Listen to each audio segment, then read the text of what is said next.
Olá, o tema de hoje do Estúdio News é a educação musical. E para conversar com a gente, nós recebemos a Ana Flávia Cabral, vice-presidente da Orquestra Sinfônica Brasileira, e a Raíssa Russemânia, professora e idealizadora do Encontro de Violão Infantil.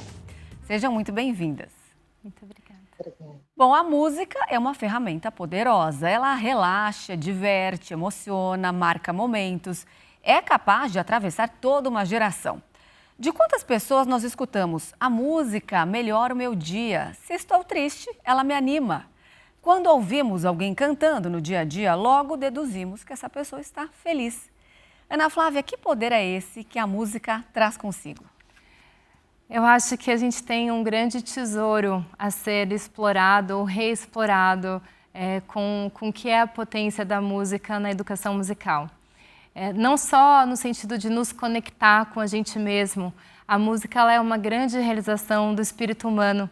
A gente está falando de possibilidade de humanizar processos, da gente encontrar propósitos, da gente, inclusive, trazer razão da própria escola, reinventar a sua proposta de humanização, a proposta também de incremento de aprendizagem.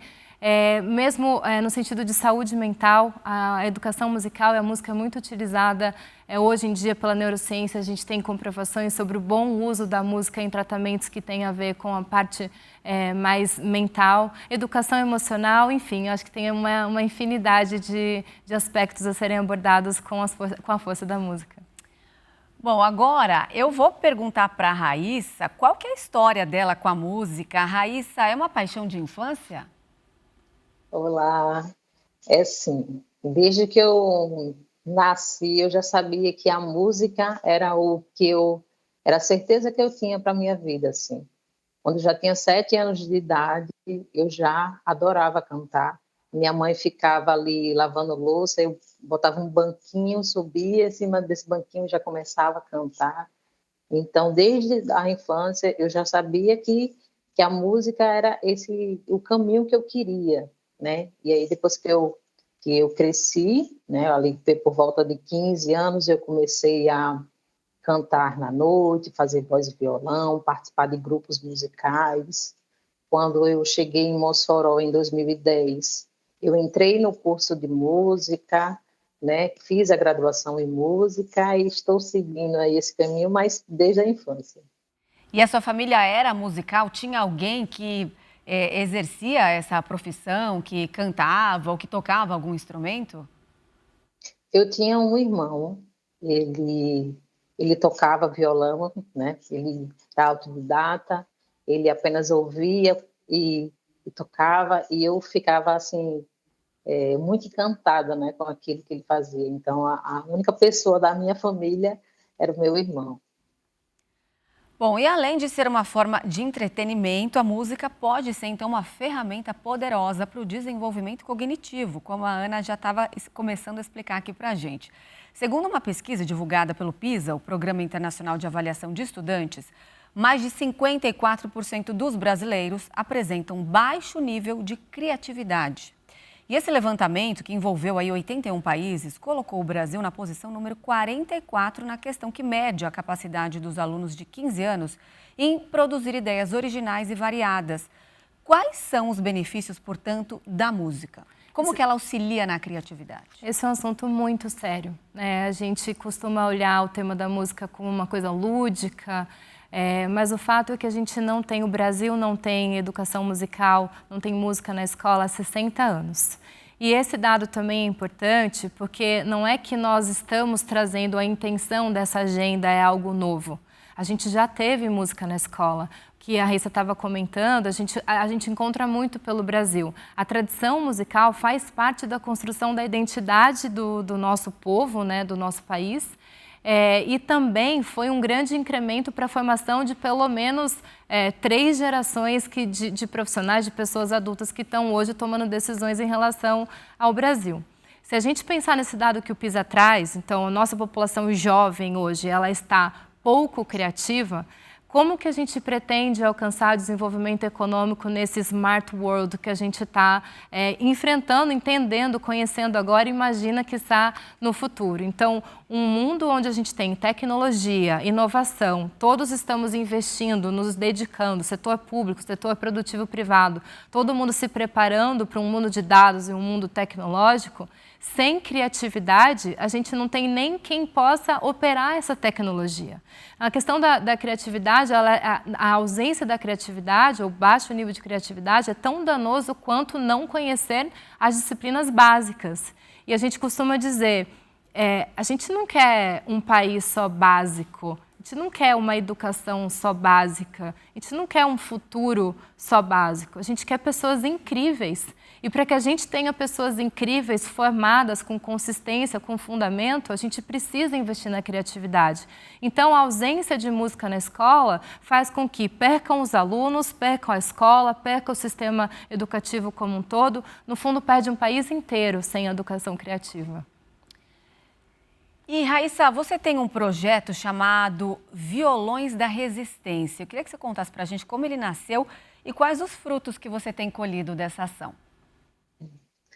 Pronto. O Violões da Resistência, ele tem apenas 4 meses, né? Ele começou agora em agosto, mas ele vem de um processo, né, de todos esses projetos sociais do qual eu participei há 8 anos na cidade de Mossoró, né? E os frutos que a gente veio, né, colhendo durante todo esse tempo foram... A gente conseguiu desenvolver na cidade 3 orquestras de violões com mais de 60 crianças, né? Conseguimos montar o Encontro de Violão Infantil, que reúne várias orquestras da cidade, né, em um palco só, né, todas as crianças tocando juntas. Outros frutos, né, que a gente pode contar são os envolvimentos, né, com outros artistas, com violonistas, né. Nós temos o Alessandro Penese, né, que é um dos maiores violonistas do Brasil, uma pessoa muito presente, que está sempre escrevendo um arranjo para as crianças, gravando com eles. Então, são vários frutos, né, que esse processo de aulas, de projeto vem dando, né. E, com tudo isso, a gente formou esse projeto, né, Violões da Resistência, que são aulas gratuitas que acontecem na Praça do Memorial da Resistência, aqui em Mossoró. São aulas para crianças, né, a partir de 8 anos de idade. Agora, eu queria perguntar para a Ana Flávia, quero focar nessa questão da escola, que você estava dizendo, do ensino musical, se ele é obrigatório ou não. Primeiro, conte para a gente um pouco a história da música aqui no Brasil, desde Heitor Villa-Lobos até os dias atuais, o que tem para a gente destacar aí em toda essa história? E o ensino da música, então, era disciplina obrigatória e não é mais? Quando Villa foi ministro, ele criou a política pública do canto orfeônico. Então, existia um planejamento, existia um orçamento dedicado, existia todo um aparato administrativo voltado para a difusão do conhecimento musical. O país mudou muito de lá para cá, né? Nossas dinâmicas sociais mudaram. A gente não consegue entender exatamente em que momento da história alguém tomou uma decisão de tirar a música da escola.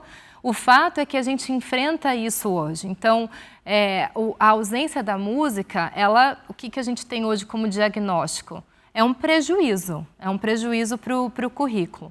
Por outro lado, se a música fosse retomada como disciplina obrigatória, da noite para o dia, a gente não teria contingente de professores suficiente para atender.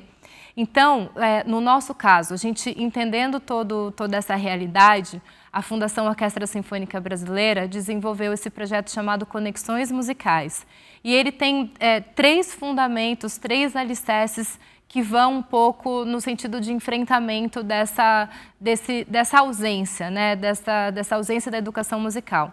Primeiro é a gente trabalhar a música como mérito, no sentido de que a música ela contribui para a formação do caráter, para a formação do indivíduo como ele se percebendo um indivíduo social dentro de um contexto de autoestima. Segundo é a prática coletiva da música, que tem muito a ver com o projeto que a gente está comentando de Mossoró. Então, a prática coletiva é aquilo que traz a consciência de cada indivíduo se relacionar com outros e, com isso, aquele conjunto de valores que cresce na percepção de si mesmo, ele pode aplicar coletivamente. Então, a escuta, o diálogo, respeitar um ao outro, o momento de fala. Então, a prática coletiva com as orquestras, com os grupos de câmara, o grupo de violões, por exemplo, isso é um alicerce social. E o outro vértice do nosso trabalho é trabalhar a multiplicação de conhecimento para formar multiplicadores, que são os professores. Então, no caso da USB, do Conexões Musicais, os músicos profissionais, eles empreendem esses esforços dentro dessa tecnologia social que a gente criou. A gente já passou por 38 cidades em 11 estados do Brasil, nesse país um pouco complexo em termos logísticos, e a gente já teve um público de 80 mil pessoas, de crianças, jovens, adolescentes, as famílias se envolvem, a comunidade se envolve, e a gente escolheu o território da escola como território simbólico, né? Estar dentro da escola tem muito a ver com a percepção daquela criança, daquele jovem, sobre ser um conhecimento que ele pode adquirir. Muitos casos, como a Raíssa estava falando, de pessoas que têm o interesse de estudar música, não têm ao seu alcance o conhecimento musical. A gente teve numa cidade no Maranhão, muitos anos atrás, no comecinho do projeto, em Trizidela do Vale, no Maranhão. E esse jovenzinho, ele tinha 6 anos de idade, tocava trompete. Ele veio para a gente e falou assim, muito obrigado por lembrar que a gente existe. Então, o acesso ao conhecimento, a gente poder levar esse conhecimento, permite com que as pessoas possam se ver como sendo atendidas no seu sonho, sendo atendidas na sua demanda. E nunca é demais a gente espalhar conhecimento, né? E música não faz mal para a saúde, então a gente entende que quanto mais, melhor. Melhor. Você está dizendo da formação dos professores, quanto tempo leva para se formar um professor que ele esteja apto para dar aula numa escola de educação musical? Acho que essa é uma pergunta ótima. A gente não tem, eu acho que não tem prazo, não tem tempo. Muitas pessoas já têm alguma experiência, já têm algum conhecimento de ensino musical, porque a gente tem essa tradição. A gente tem a tradição dos militares, por exemplo. O Exército é uma estrutura pública que mantém o ensino da música nas escolas até hoje, nos colégios militares. Então, tem uma grande tradição, tem muita gente que veio da formação do Colégio Militar. A gente tem as bandas, as fanfarras, as bandas escolares, muito tradicionais também na história do Brasil. E a gente tem essa herança de conhecimento, o avô que passa para um filho, que passou para o neto.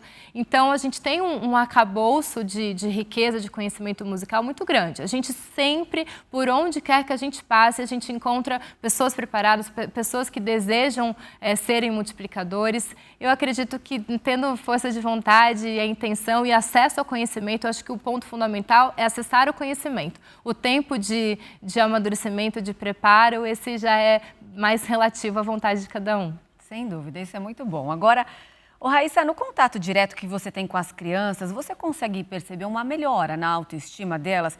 Você pode contar para a gente algum caso de como a música foi benéfica para algum aluno e, consequentemente, para a família dele? Sim, consigo perceber, sim. Quando eles começam nas aulas muito tímidos, né, muitos nervosos, e no decorrer das aulas, né, que eles vão aprendendo a música, eles vão ficando menos tímidos, já conseguem fazer mais amizades, com questão da apresentação de trabalho na escola, a gente vê melhoria, né, relatos de alguns pais falando que eles estão, eles conseguem, tem crianças que são muito presas, né? Então, a partir das aulas de violão, eles estão começando a se soltar mais, fazer mais amizades, e a família relata também que eles têm a concentração, né, durante os estudos em casa, né? Eles aprendem e é um benefício para eles. Agora, além do seu depoimento, nós temos os seus próprios alunos que gravaram um vídeo aqui para a gente. Vamos ver. As aulas de violão, elas contribuíram muito para o meu desenvolvimento e também para a minha autoestima, na questão de que eu me tornei mais segura, trabalhou também a minha autoconfiança, a questão de ser mais comunicativa, como também lidar com o público, né? Trabalhar o nervosismo. Porque sempre tinha, né? Sempre tem apresentações, então tem muitas pessoas assistindo, então isso trabalhou em mim melhor, essa parte. Eu agradeço muito por ter essa aula, porque eu gosto de violão, eu gosto de instrumento de corda. Sempre eu gostei de instrumento de corda. Gael, ele se torna uma pessoa mais confiante quando ele está com violão. Ele não tem vergonha de se apresentar, ele gosta de se apresentar.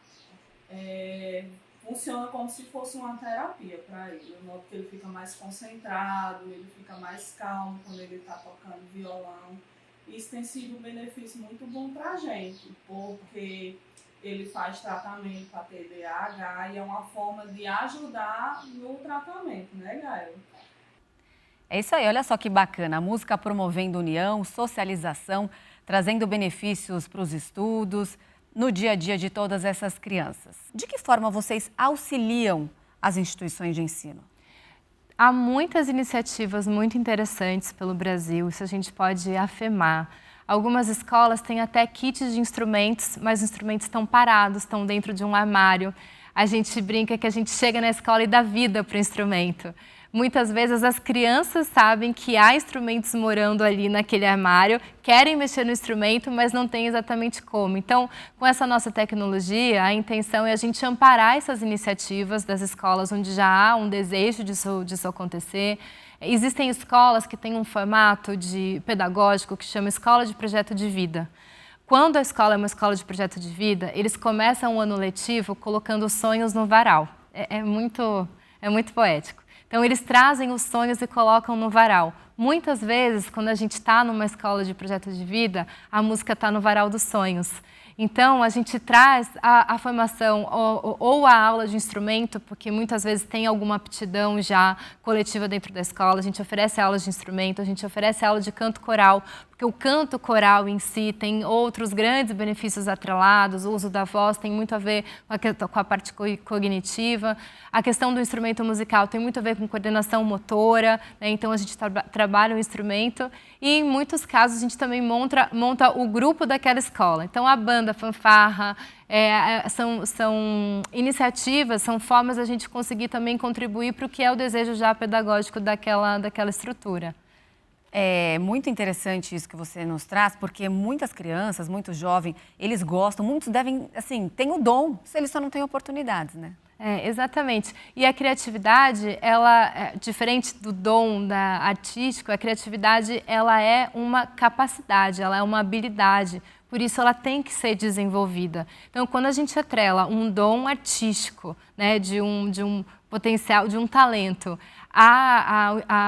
ao desenvolvimento da criatividade, a gente tem benefícios como o incremento de aprendizagem de outras matérias, matemática, português, línguas estrangeiras. Normalmente são relatos dos professores, onde a gente tem o projeto, eles dizendo, melhorou muito aqui, melhorou muito na matemática, porque a música, além de tudo, ela também é matemática, né?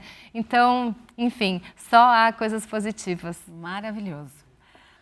A música é capaz de provocar diferentes emoções, dependendo do gênero, e pode influenciar o humor e o estado de espírito. As clássicas podem relaxar, as mais agitadas têm o poder de aumentar a disposição. Não é por acaso que, na maior parte das vezes, escutamos músicas que estão em sintonia com as nossas emoções.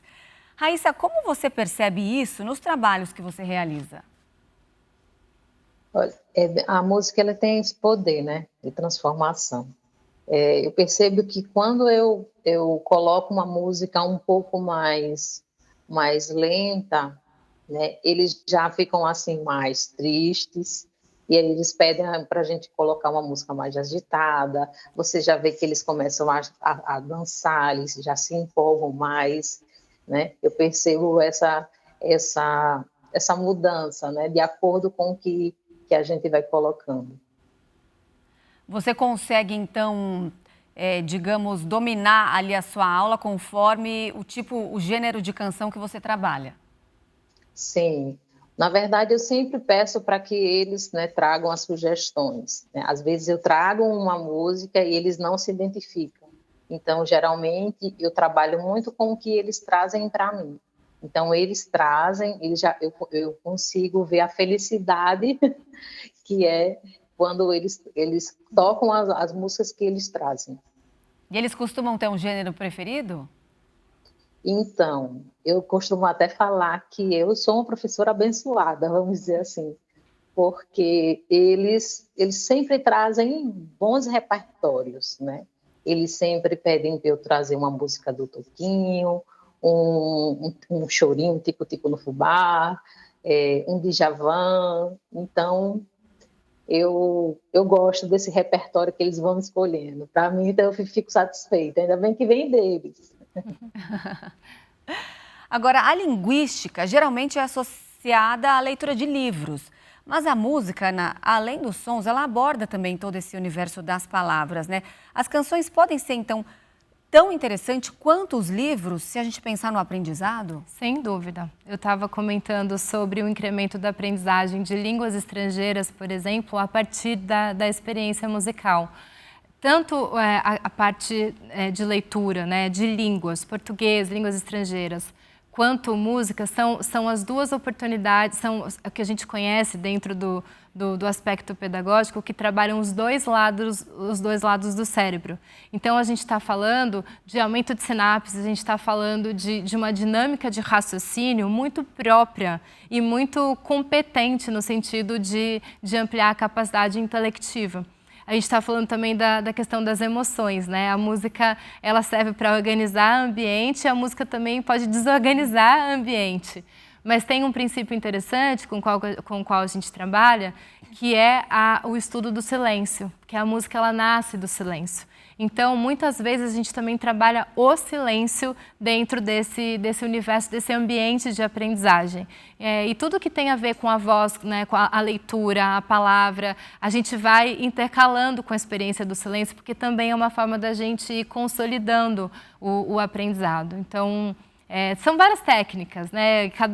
Há muitas técnicas, a gente tem muitos especialistas empreendendo coisas criativas no ensino da música, mas esse é um aspecto muito interessante no sentido de atrelar a inteligência de uma língua, de aprender uma língua. A alfabetização, por exemplo, a gente trabalha a alfabetização musical e hoje em dia a gente está trabalhando com a alfabetização de adultos. Então, são pessoas que estão já num momento tardio de serem alfabetizados, apesar de eu achar que nunca é tarde, né, para a gente aprender uma língua ou a nossa própria língua, mas a música empregada na alfabetização de adultos, ela inclusive traz uma outra potência. A gente consegue contribuir para a alfabetização da língua portuguesa com a experiência da técnica vocal, da técnica de coral.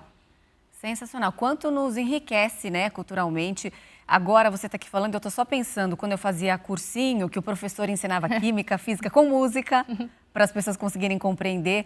Um relato aqui muito meu, eu tenho um filho de 3 anos que está no desfraude noturno e tal, e está muito difícil, e aí, que me indicaram? Músicas, vídeos que a gente procura, e aí são músicas que vão ensinando e vão prendendo a atenção da criança, ensinando, porque a gente fala e não adianta. E aí a música assim está salvando. E a música tem também esse condão de conseguir convergir a nossa concentração. E hoje em dia, com essa dinâmica de telas, né, de muito conteúdo online, conteúdo pela internet, a gente tem mais déficit de concentração e de atenção. Então, a música ela consegue também recuperar. Acho que esse é um ponto importante no mundo que a gente está falando muito tecnológico, a gente conseguir dosar essas experiências. Eu acho que a gente acaba encontrando pessoas mais criativas, mais emocionalmente educadas e preparadas para esse mundo produtivo que a gente espera tecnológico. Agora, Raíssa, o que você considera essencial para despertar o interesse dos alunos pela música? Quais recursos que você utiliza aí na sua forma de ensinar? Às vezes você está ali lidando com uma pessoa que não está tão interessada. Quais são esses artifícios? Hoje eu trabalho com uma metodologia, né, que é a tablatura numérica. Ela é uma opção, né, um pouco mais acessível, né, da linguagem. E aí ela se torna um acesso muito fácil para as crianças. Então, eles conseguem aprender a tocar a melodia ali de uma forma muito rápida. Então, na primeira aula, eles já conseguem aprender uma música. Então, isso estimula para que eles continuem mais, né? Essa forma com que eu faço, eu percebo que eu consigo permanecer mais alunos, eu vejo que eles mostram mais interesse, né? Porque é uma metodologia que é super fácil. Agora, Ana, o que você acredita que falta, então, na educação musical atual e como isso pode ser melhorado? Falta muita coisa. Eu acho que a gente precisa partir de uma inteligência a respeito desse diagnóstico. Então, falta visão de política pública, por exemplo. A gente tem trabalhado, a Fundação Orquestra Sinfônica Brasileira é uma instituição que tem uma relevância no sentido de influenciar opiniões, de formar opiniões. A gente tem batalhado nessa agenda para conseguir devolver a música para a escola e, ao mesmo tempo em que a gente precisa capacitar professores, né, providenciar, oferecer aparato suficiente para isso. Então, visão de política pública é o primeiro passo. A gente já teve muitas iniciativas. O Estado de São Paulo, por exemplo, eu trabalhei no Estado de São Paulo muitos anos. O Estado de São Paulo é um estado que se destaca, que investe, que distribui orçamento público no investimento de música, muito na pasta da cultura. E eu acho que uma outra providência, do ponto de vista administrativo e de planejamento, é juntar a cultura com a educação, porque cultura precisaria estar dentro do espectro da educação. Acho que essa é uma premissa importantíssima na hora de formular a política pública. E um outro ponto que eu sempre defendo, porque há normalmente críticas nesse sentido. Difícil medir o resultado. Pessoas que têm uma visão mais pragmática da coisa, né, do investimento, é difícil medir o resultado. Não é difícil medir o resultado. Quando a gente está formulando política pública, a gente tem condições de estabelecer métricas a priori. Então, a Fundação SB, por exemplo, tem uma matriz de indicadores hoje.